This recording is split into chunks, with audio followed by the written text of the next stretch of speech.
Olá pessoal, bem-vindos a mais um podcast aqui com um novo episódio do Pod, onde vamos ter aqui um convidado especial em que vamos entrar aqui no mundo musical. Um baterista, neste caso, que já tocou com o Joet Bad Gang, já tocou com a Neni, já tocou com o Ivo Lucas. E vamos aqui falar um pouco da experiência do Leonardo Miranda, não é, Léo? Bem-vindo, Léo, a mais um podcast do Pod. Obrigado, Hugo. Falando também, né, que ele é o meu professor de bateria. Só para que conste aqui. E há muita responsabilidade aqui. Não, estamos entre amigos. Apresenta-te aí um pouco a malta, né, para eles também perceberem quem és tu, não é? Sim. Neste caso. Quem sou eu? Então, olha, eu sou Leonardo Miranda, agora com o nome mudado depois de ser casado.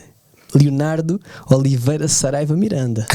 Estou com o nome da responsa. Senhora! Sempre quis ter um nome, sempre quis ter tipo um nome maior com quatro nomes bons, assim, potentes.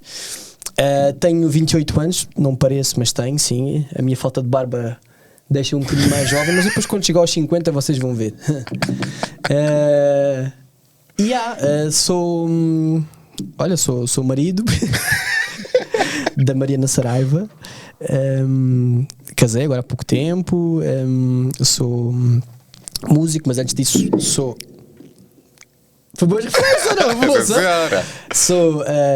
Sou cristão, pronto, cresci na igreja, lá está, sou músico e queres ver mais o quê? É isto. Baterista e tudo Baterista, isso, né? Percussionista, e é isso. É isso. E sou teu amigo, né? Também. Exatamente, amigo e professor, e né? professor também, é verdade, sim, sou professor já há alguns anos. Bem, trouxe-te aqui, né, também porque tenho acompanhado um pouco do teu trabalho, também como aluno, também aprecio muito o que tu fazes, neste caso. Queria saber como é que foi o teu primeiro contacto com a bateria, de onde é que vem este sonho pela música, de onde é que começaste, com que idade? Olha, comecei muito cedo. O meu pai, quando eu tinha 5 anos, lembro-me muito bem de nós em casa no Brasil, né? Eu sou brasileiro, de nós ouvirmos desde muito pequeno muita música em casa, muita música popular brasileira, MPB, Bossa Nova, assim, artistas assim que a gente ouvia, Djavan, Lenine, muita música assim mais tradicional brasileira. E o meu pai sempre teve um sonho também de ser músico, depois a coisa foi mais assim voltada para uma coisa mais voltada para a igreja. Pastor, ele sempre foi músico, mas uma área mais pastoral, né? Mas ele sempre houve muita música na minha casa e também na igreja. Nós no caso, eu sou cristão, evangélico, e nós nas nossas igrejas temos muito hábito de tocar todos os domingos diferentes estilos, desde rock a funk, no caso funk americano, não funk brasileiro. E então, ou seja, temos muito esta oportunidade de termos nas nossas celebrações, né? Pequenos concertos, né? A oportunidade de podermos trabalhar o nosso dom, os nossos talentos, que acreditamos que foi Deus que nos deu, para podermos praticar e evoluí-los a tocar todos os domingos. E então eu cresci nesse meio em casa e também na igreja. E então, ou seja, aos 5 anos, eu lembro muito especificamente que nós fomos a Marrocos. E o meu pai encontrou-se uns bongós, daqueles tipo assim, tipicamente de lá, não é? Assim de barro, com pele de camelo, comprou, regateou ali com eles, que eu gosto muito de regatear, comprou. E foi o meu primeiro instrumento de percussão, na verdade. Eu comecei na percussão, ou seja, bongós, congas. E comecei a tocar na igreja. Meu pai começou a comprar tipo aos poucos e poucos, tipo uns bongós, umas congas, uns cowbells, uns sets de percussão para tocar na igreja. Então dos 5 aos 10 sempre toquei de percussão na igreja. Aqui já em Portugal.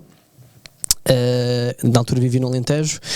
E depois aos 10 anos foi quando tive a minha primeira aula de bateria com o Diego Cabral. Tenho que sempre que tu conheces bem, referir bem as minhas grandes influências. O meu irmão, praticamente, não é meu irmão de sangue, mas é como se fosse mentor, padrinho. Não, o Diego foi uma pessoa muito importante na minha vida, e ainda é, né? Inclusive eu sou padrinho do filho dele. Olha. Um mau padrinho, diga-se de passagem, porque raramente estou com ele, mas pronto, mas estamos aí na luta. E ele foi o meu primeiro professor de bateria aos 10 anos, e depois nesse período eu comecei a estudar autodidata, ou seja, em casa. E depois ali aos 13 fui para o conservatório. E depois aí segui, 15 anos fui para estudar na Metropolitana, na Escola Metropolitana de Lisboa, que é uma escola clássica de orquestra, e depois fiz a faculdade de jazz, e depois foi isso, ou seja, a minha formação foi essa. E nunca pensaste em ir para outras áreas? Nunca te veio outras áreas na mente? Ou sempre foi música? Pensei. Quando tinha 10 anos, pronto, sangue brasileiro, um gajo gosta de jogar futebol e sempre pensei em ser jogador de futebol. E até ali com 10 anos teve ali uma oportunidade, que houve ali eu estou a dar aqui este flex, mas na verdade eu acho que eu no futebol não ia dar certo, porque há muitos putos que jogam muito bem, há muita gente que joga muito bem, mas na altura até não jogava mal, né? Até jogava fixe, a idade que tinha. Hoje já não jogas? Eu estou bem sedentário, mas imagina, se me chamarem, eu estou ali, estou na bank, mas vou dar aquela corrida e vai ficar por ali, vou ter que pedir para trocar logo. Mas na altura depois houve ali uns olheiros que normalmente iam no Alentejo, de vez em quando, uns olhos do Benfica, chamaram a meu amigo meu e depois o meu pai nessa altura fez uma pergunta, porque o meu pai acho que nesse ano ia para o Instituto Bíblico, que é em Fanhões. E então, ou seja, nós íamos sair do Alentejo para viver perto de Lisboa. Então, e foi mesmo nessa altura que eu recebi o convite para fazer captações lá no Benfica. Pronto, e eles disseram: olha, o meu pai, aliás, disse-me: olha, tens de tomar uma decisão, ou queres música, porque eu já vi que eu também estava a curtir de tocar, não sei o que, na igreja, tocava na igreja, bateria já também. Ele disse: olha, tens de decidir, ou queres música, ou queres futebol. Escolhi música. Não sou milionário, não sou rico, né? Mas fiz a escolha certa e tem corrido bem. E pronto, e foi isso. Então foi aos 10 anos que tu percebeste que pronto, é isto que eu quero para a minha vida. Sim, foi mesmo aí, foi com 10 anos. Foi mesmo nessa conversa com o meu pai que ele disse: olha, se queres fazer uma das coisas, porque o meu pai sempre foi uma pessoa muito ou seja, nesta questão de fazer algo, tens que ser dos melhores. Tens que fazer algo bem. Não precisas ser o melhor, ok? Não exijo isso, também não havia aquela coisa do perfeccionismo exagerado, mas havia esta questão de tens que ser dos melhores. Tu tens que aprender a trabalhar e a conquistar as tuas coisas. E então ele disse: se fores para a música, vais ter que estudar o teu instrumento para seres dos melhores, e no futebol também. E no futebol vais ter que treinar. E eu na altura senti mesmo uma cena dentro de mim que foi é música, eu gosto bem de tocar bateria, gosto bem de ouvir música, sempre ouvi muita música, e então senti que pronto, música era. Então praticamente como o teu pai já te deu força, a família neste caso apoiou-te nesse sentido. Nesse sentido sou um privilegiado porque o meu pai sempre deu as condições todas que eles conseguiam dar na altura para eu poder ter o melhor estudo possível, o máximo possível que eles puderam fazer por mim para eu poder ter as melhores oportunidades, a melhor bateria, as melhores coisas dentro de tudo que eles conseguiam dar, claro. E também ias praticando na igreja também, não é? Sim, que também ajudava muito. Na altura, quando eu era mais novo, não praticava muito, sou sincero. Eu abro muito o jogo aqui. E eu só comecei a estudar mais a sério foi quando entrei na Metropolitana, com 14, 15 anos, que foi aí que entendi que, há a malta da minha idade também que toca bem e às vezes muito melhor do que eu, e vou ter que dar um step up para poder chegar àquele lugares que eu quero chegar de destaque. Pronto, e conseguir ser relevante, não é? Pronto, na área. E como é que... Qual foi o ponto de viragem na tua vida, neste caso? Imagina, chegaste a um ponto que começaste a tocar com cantores famosos. Como é que foi para ti essa mudança, neste caso? Ou seja, de quando comecei a quando começaste a tocar, neste caso, né? Começaste a tocar, tiveste a praticar imenso, mas qual foi aquele ponto que, agora tenho que começar a fazer esse tipo de vida? Ok. Quando comecei a tocar profissionalmente. Exatamente. Ou seja, quando foi, né? Olha, eu comecei a fazer ali com 16, 17 anos, ou seja, eu com 15 anos vim sozinho para Lisboa, estudar na Metropolitana, a escola em Alcântara, e nessa altura depois conheci ali muitos colegas meus, alguns deles já tocavam no meio profissional, depois quando tinha 16 ou 17 anos, comecei a fazer algumas substituições, né? Que é o que se diz quando um músico não pode fazer aquele gig, aquele concerto, que dá outro... e dá lugar a outro para poder fazer o trabalho dele. E comecei a fazer substituições de alguns colegas meus de lá, inclusive de um colega, posso ter aqui o nome que é muito conhecido, que é o Ariel Rosa, que é cristão também, que muita malta cristã também conhece, e não só. E depois comecei muito nessa jornada, substituições, e depois tive a oportunidade mais tarde de tocar com os Wet Bad Gang, a convite, não, aliás, antes deles até comecei a tocar com o Ivo Lucas, a convite de um músico que era diretor musical, que estava ali a montar a banda, e depois, mais tarde, com os Wet Bad Gang, tive essa oportunidade de ser também o baterista, o próximo baterista, porque já havia uma banda antes. E pronto, ou seja, com o Ivo Lucas foi uma cena mais tranquila, mas com o Zuete foi na altura que eles estavam já a arrebentar, já tinham arrebentado, aliás. Foi o meu primeiro gig assim a sério grande, palcos grandes, muita também coisa que aparece nesses lugares, mas foi assim onde eu senti mais responsabilidade de que ok, agora tenho que segurar aqui um show mais sério, mais pesado. E foi aí, pronto. Foi como é que é tocar com o Joete? Opa, é fixe. É bom, sim, eles são artistas que sempre me respeitaram muito, respeitaram também muito os meus valores, os meus princípios. Também tenho a bênção de trabalhar com uma equipa técnica, no caso da banda, o diretor musical e pianista, que é o Nuno Pires, também é cristão, ou seja, e antigamente o ex-guitarrista, que era o Simão Chaves, que também é conhecido no nosso meio, cristão, também era cristão, ou seja, e também teve lá também um baixista também, que é o Petty, que também era cristão, ou seja, por incrível que pareça, naquela banda, a banda era toda cristã. Então, ou seja, esse é que é o núcleo com que eu convivo mais, não é? Com a parte técnica da musical, no caso. Sempre fomos muito bem acolhidos, muito bem protegidos também entre nós, sabíamos os nossos limites, sabíamos onde é que podemos ir, onde é que não podemos ir. E então, e mesmo agora, pronto, que a banda sofreu um bocadinho de transformações, mas sempre foi tipo um lugar fixe para trabalhar, tranquilo. E neste momento, já agora tocas com vários cantores, neste caso conhecidos, não é? Sim. Consegues adaptar normalmente às várias bandas, não é? Sim, já é normal. Sim, é normal, isso faz parte dos ofícios, dos ossos do ofício da nossa profissão. Mas tiveste que aprender novos ritmos, como é que isso foi para ti?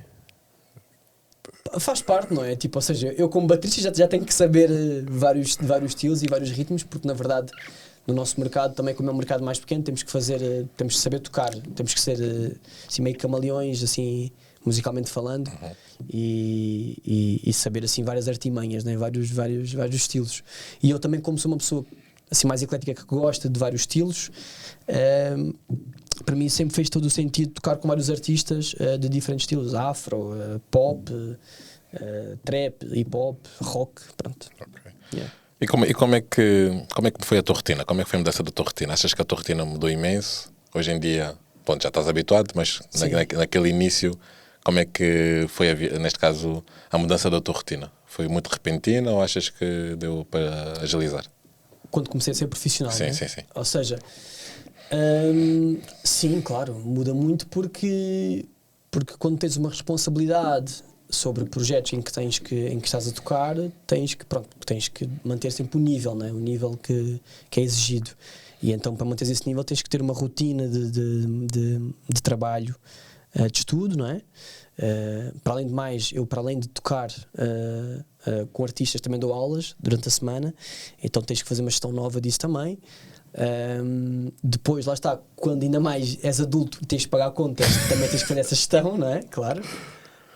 Ou seja, uma das grandes diferenças que eu noto de quando era mais novo e só estudava e agora que sou profissional é a gestão do tempo, não é? Ou seja, eu agora tenho muito mais concertos, mais ensaios, tenho que dar aulas e vivo disto, não é? Antigamente vivi na casa dos meus pais, tinha as contas praticamente pagas, podia estudar à vontade, horas e horas, e estava-se bem, tudo tranquilo. não tinha que pagar nada, não é? E agora, tendo esta questão, tenho que fazer uma gestão diferente. Então, ou seja, estudo menos horas, não consigo ter o mesmo tempo de horas que estudava, e então por causa disso tenho que fazer uma gestão maior. E mesmo sacar gigs, ou seja, sacar concertos novos, não sei o quê, escrevê-los, pá, são gestões diferentes. Mas é mais atarefado, mas faz parte, é normal. É normal.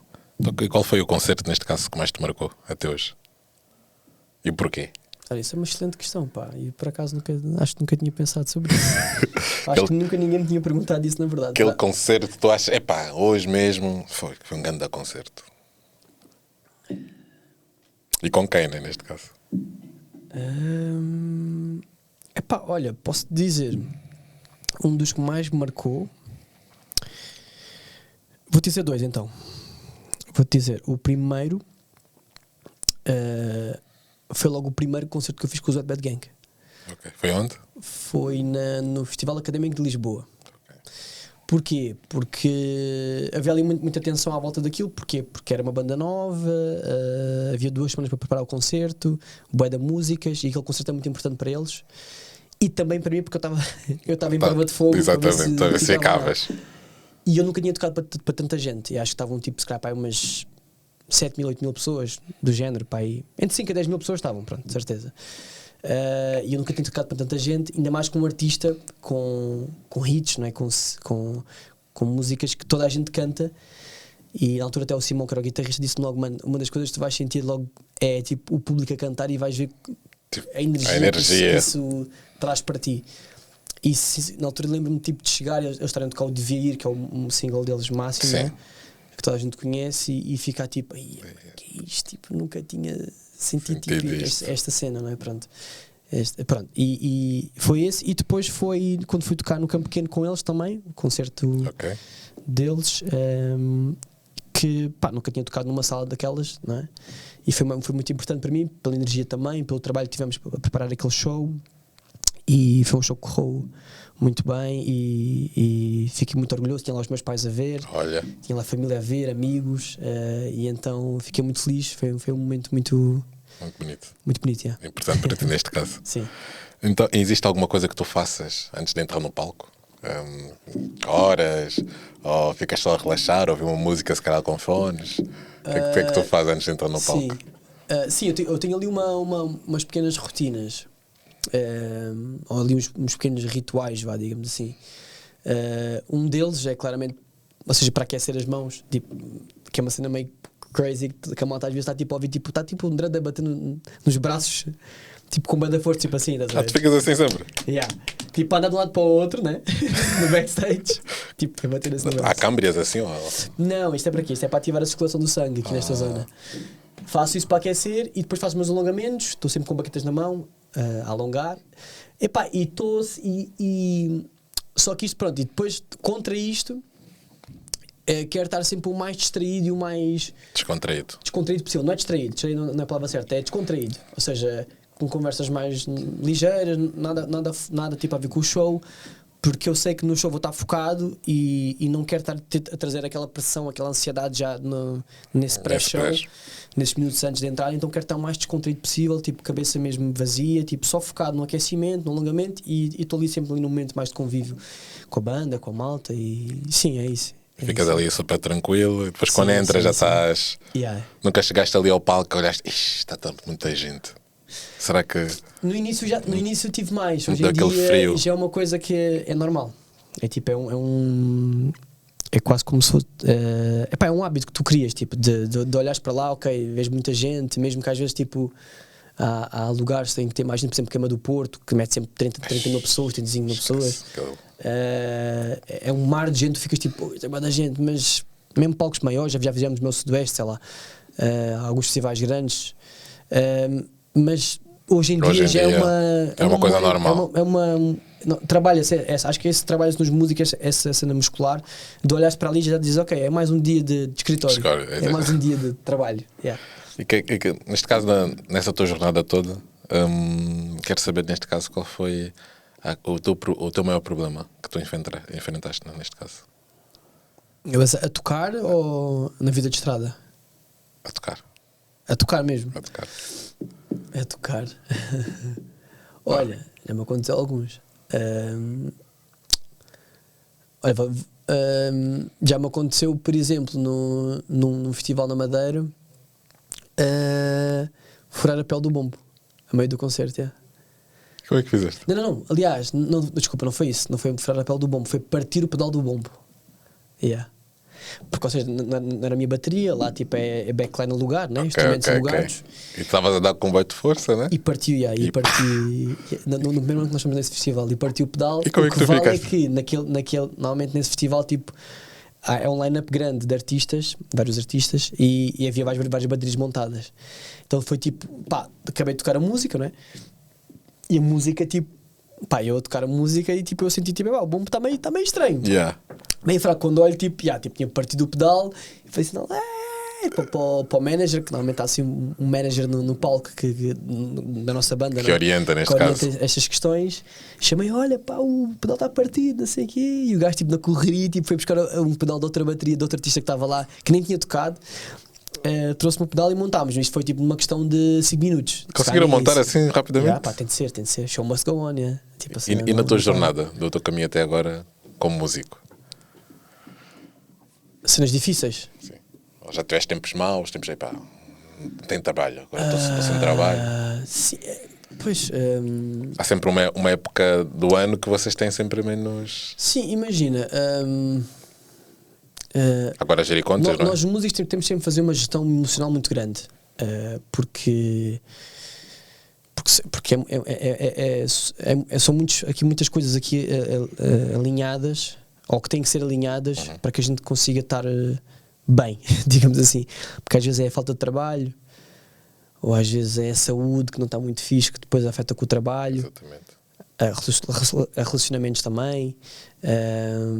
Às vezes é o nosso ego, que é uma montanha russa. Às vezes sentimos mesmo tipo, sou o maior baterista que está aí na Tuga, e depois de repente estás aqui embaixo, mesmo tipo, mano, não vale nada, tipo, há 30 gajos melhores do que eu, ninguém me vai chamar, ou seja, há bué esta montanha russa emocional, e eu acho que isto é claro, e acho que todos os músicos devem reconhecer isto, e é uma coisa que é normal, que acontece, e porque também é uma cena muito também hormonal, de tu num show estás pump, não sei o quê, de repente eu chego ao hotel e estou tipo, pronto, e agora? Às vezes não consigo logo dormir e fica tipo ali com muita ainda efervescente. E ficas a refletir daquilo que aconteceu. E depois tipo refletes bem do tipo, será que toquei bem? Será que fiz cagada naquele? Ouviste? Hã? Costumaste ouvir? Não. Depois do concerto, deixa lá ver. Gravações minhas, sim, às vezes ouço, nem sempre, mas às vezes ouço, ou stories, né, que gravaram, depois tu vês ali um break, não sei o bem, uma cena, tu ficas tipo, mano, vai dar fraco, e agora vão ver, não sei o quê, tipo, ou seja, há uma gestão de ego, de emocional, de ansiedade, de frustração, ao mesmo tempo, de trabalho, as horas que tu colocaste nisto, mas depois nem sempre corre a 100%, é muito duro. Isto é uma cena que eu estou a falar aqui meio de forma leviana, mas é uma cena séria que muitos músicos passam, que não é fácil, e há muita gente que passa mesmo mal com isto.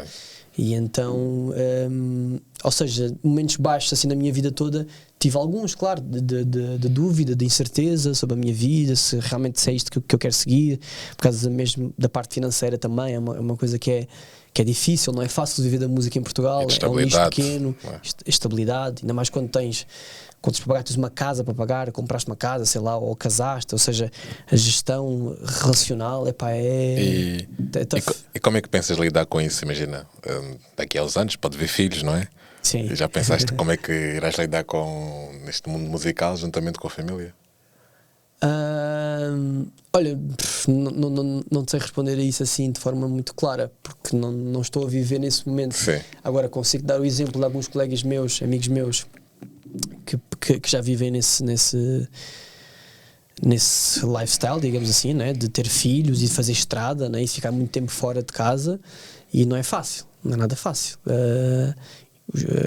Eles têm que fazer uma gestão emocional muito grande, porque ficam às vezes muito tempo sem ver os filhos também cobram, não é normal? Vão cobrar. A mulher também. A mulher também vai cobrar.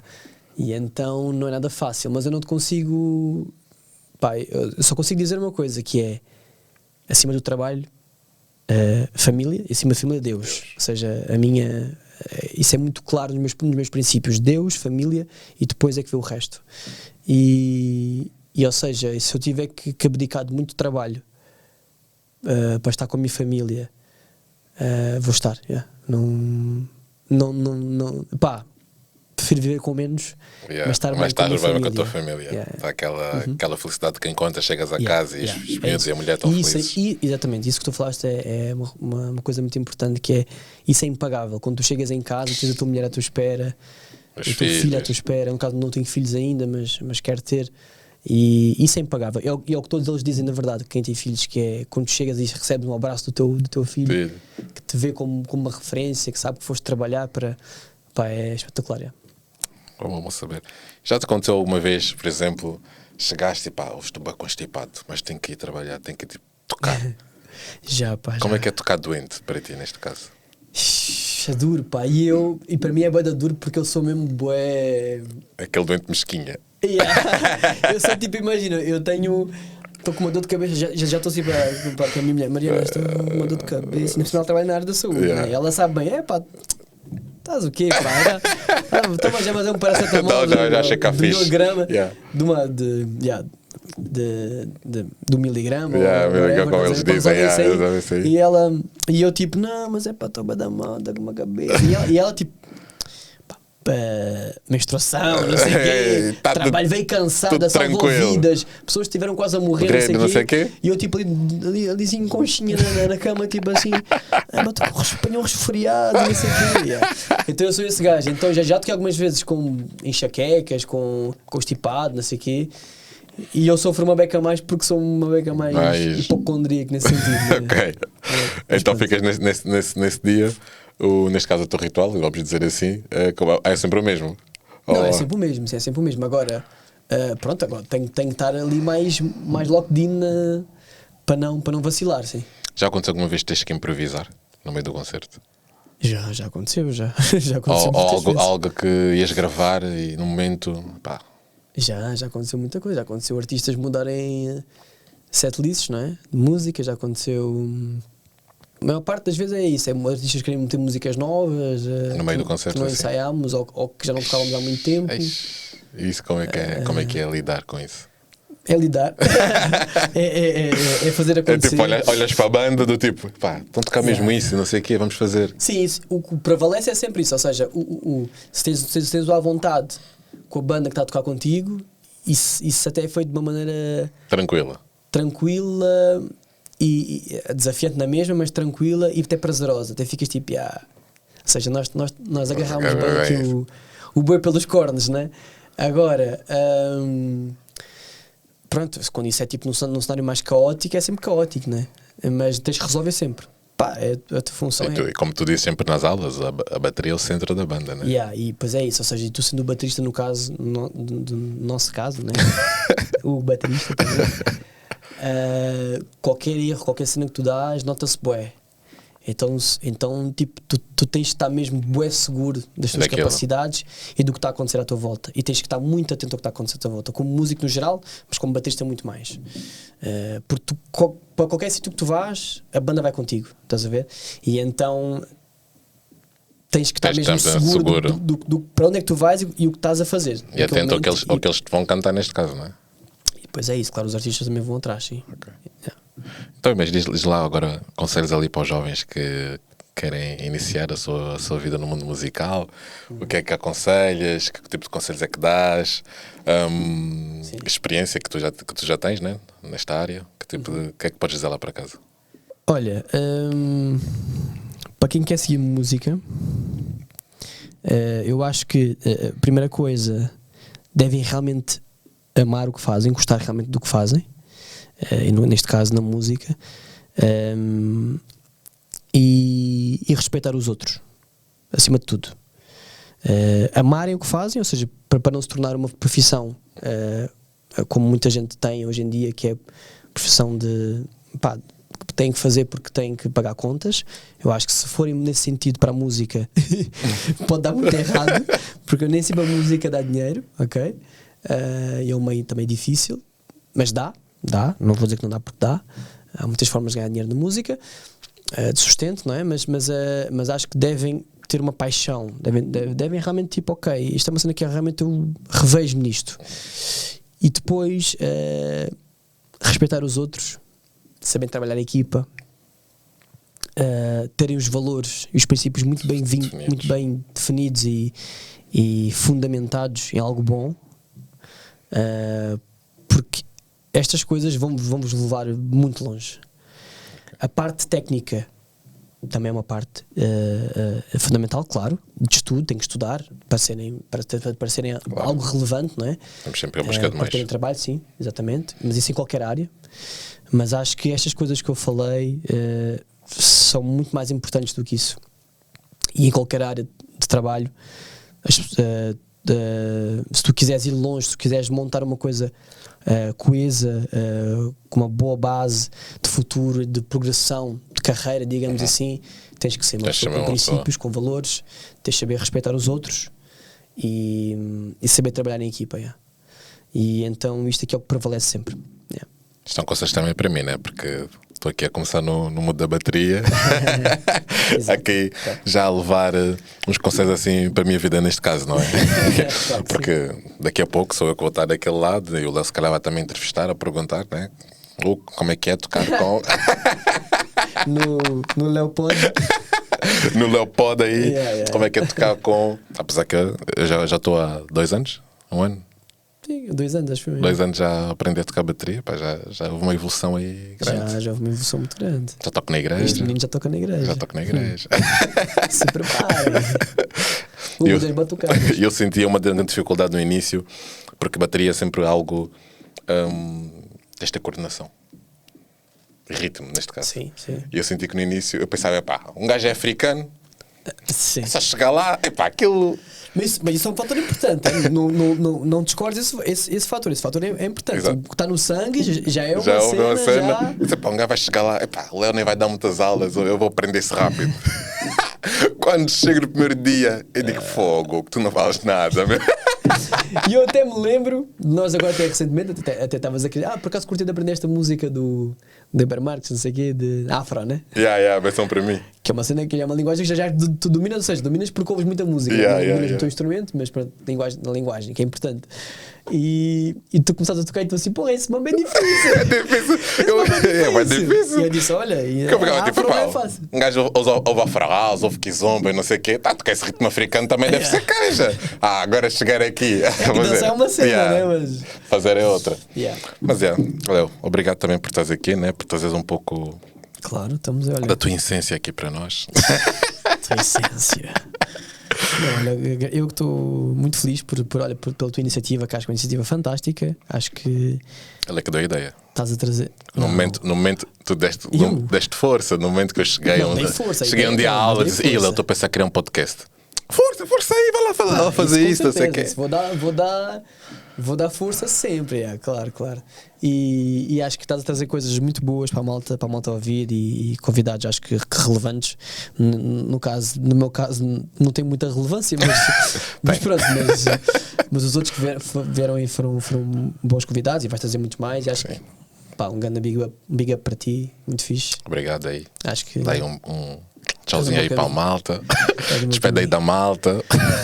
Então é isto, malta. Olha, eu sou o Leonardo, aqui no Hugo Pod. Se quiserem saber mais sobre o Hugo Pod, arrastem para cima. Sininho aqui vai estar aqui deste lado. Subscrevam o canal, é importante, malta, para estarem sempre Spotify, a par YouTube, das notificações, TikTok. Das coisas. TikTok, estão lá os cortes. Vai haver cortes? Vai haver cortes polémicos também. E é isso. Está aqui um senhor que devem investir, subscrevam o canal. Muito obrigado por estarem deste lado, pessoal. Não percam os próximos episódios, porque nós também não.